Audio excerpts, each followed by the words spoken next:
Well, here we are getting ready to wrap up the end of 2023. It is November, and welcome back to our monthly market report when it comes to talking real estate here in the Dallas Fort Worth Metroplex of Texas.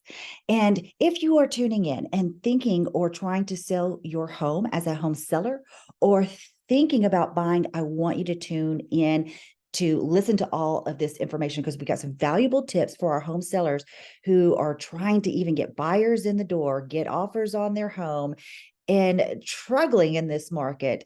We've got some tips for you to make yourself more successful. And for our home buyers who are dealing with the steep interest rates and affordability, well, we've got some fabulous tips for you to help you make that dream of home ownership not a dream, but something that comes true, because we've got some great tips for you on how you can go about getting better interest rates and where the best deals that you can find. So now we're going to cover some data, some sales and number of sales and prices here in the Metroplex. But then also for this video, I want to get super local to some areas that we do a lot of work in. And that's the North Tarrant, North Fort Worth location, specifically 76244 and 052 Keller and Hazlitt area of Tarrant County.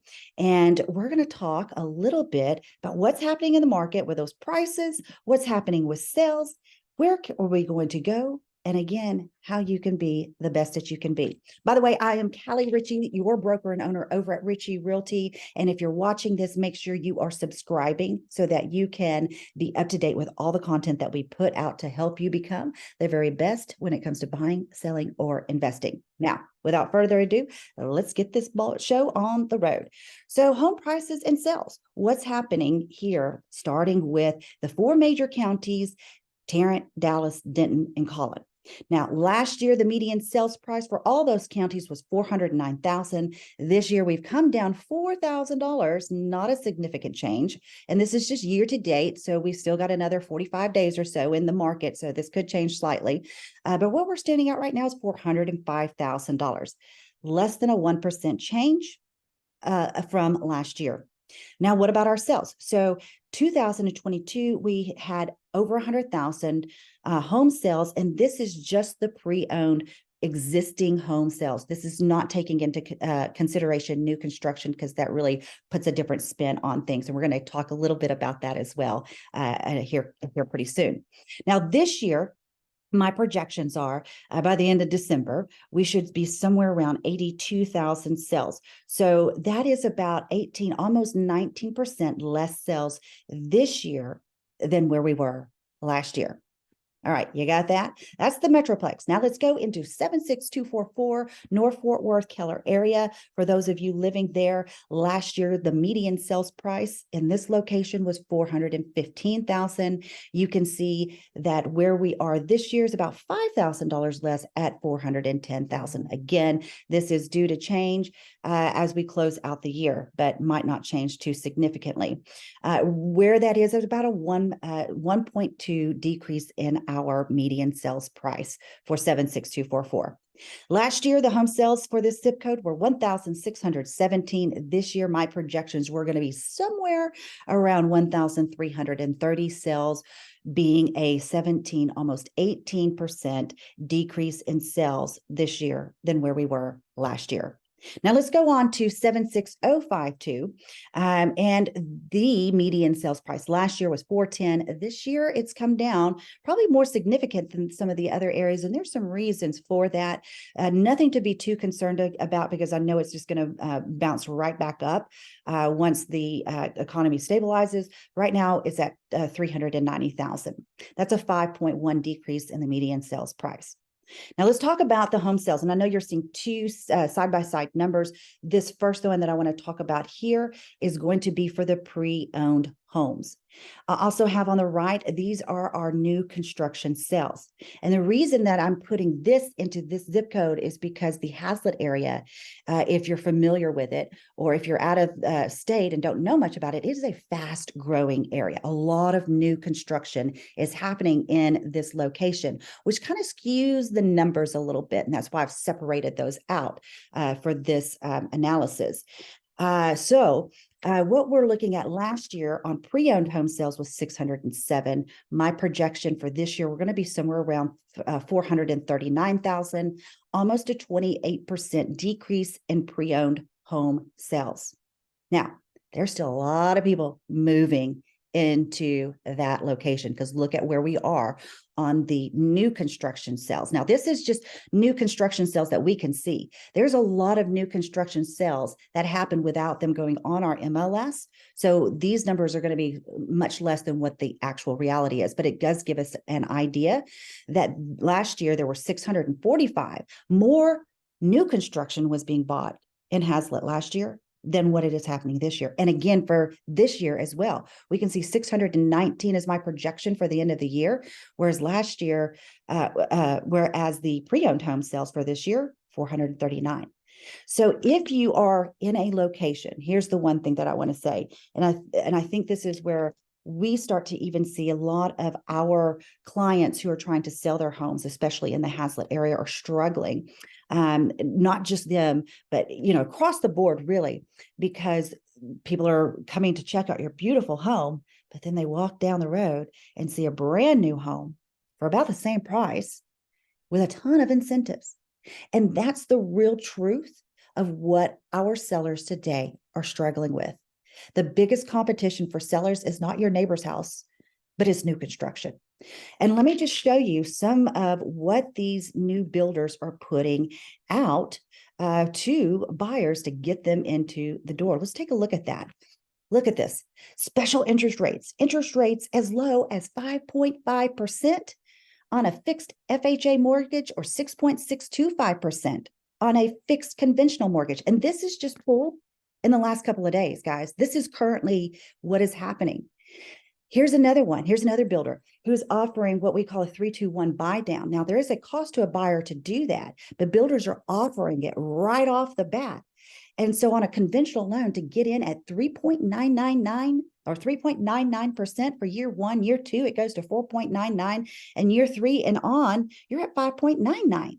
Guys, that's when interest rates right now are 7.5 or about 8% on conventional loans. This is a smoking deal, hard to compete with. And look what they are on FHA right down here: 2.75, 3.75 year two, 4.75 year three, and 5.75 year four and after.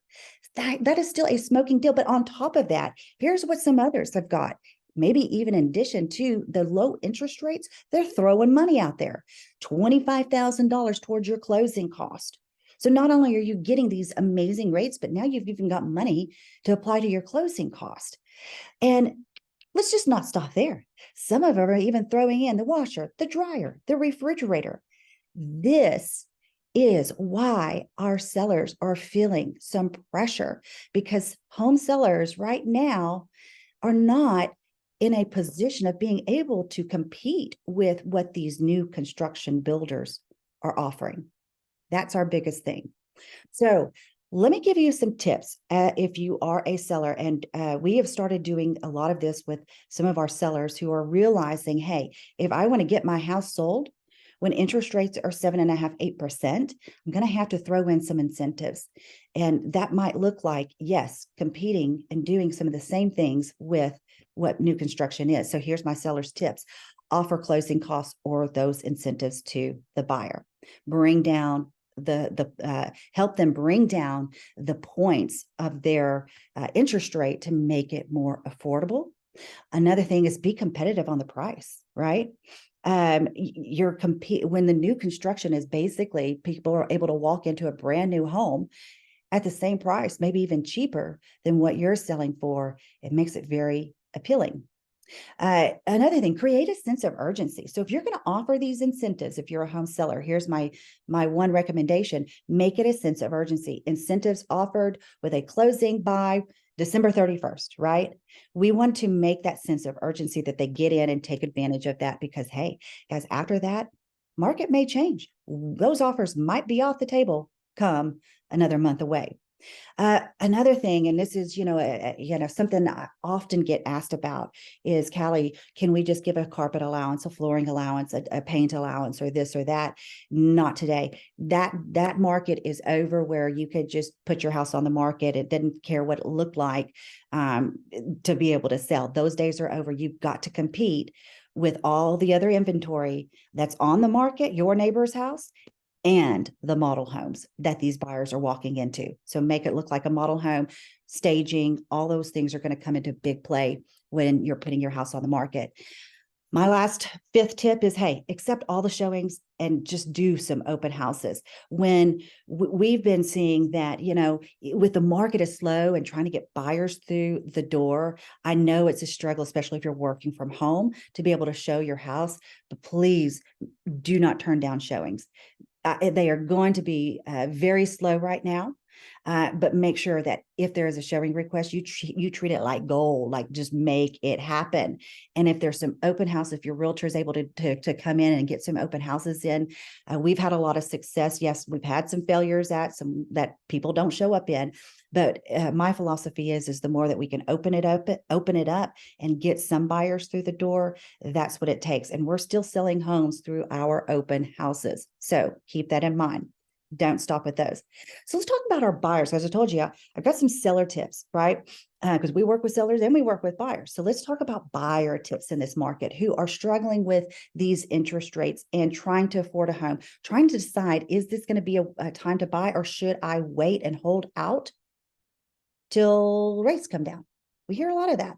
So here's my tips for you. Negotiate. You have got a lot of power to negotiate in today's market. So negotiate those closing costs with the seller so that you can bring down those rates. So let's talk about, that 3-2-1 buy down. Remember, if rates are 7.5%, doing a 3-2-1 buy down for the first year, your rates are going to be, what is that going to bring you down 3 points to 4.5%? So take advantage of those buy downs.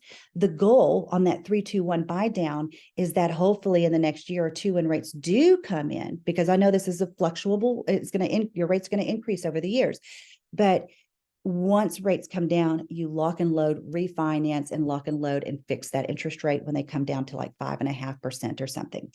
The other thing would be a fixed buy down. So negotiate a fixed buy down. So instead of doing the 3-2-1, go ahead and negotiate, buy the points, bring down your rate. And we're seeing people able to do that, bringing it all the way down to, yes, into the 5s, low 6s, very feasible to happen. Another tip, negotiate on the price. So, if you, and this, I want to talk a little bit about this because this is something that, my husband and I, we're in the process of purchasing a rental home.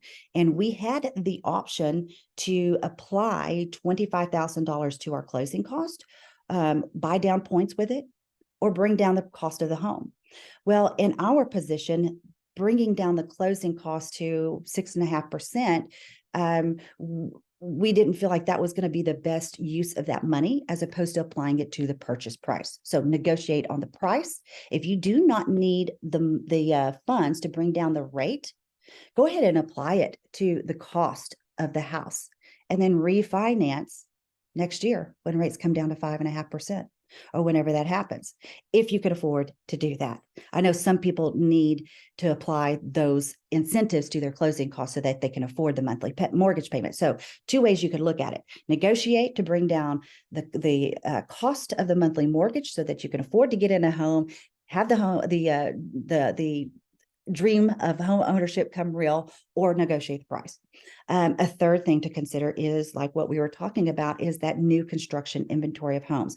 Because as we're sitting here in November, the builders, December is around the corner. It's going to be a new year, and these builders want to get their inventory off of their books.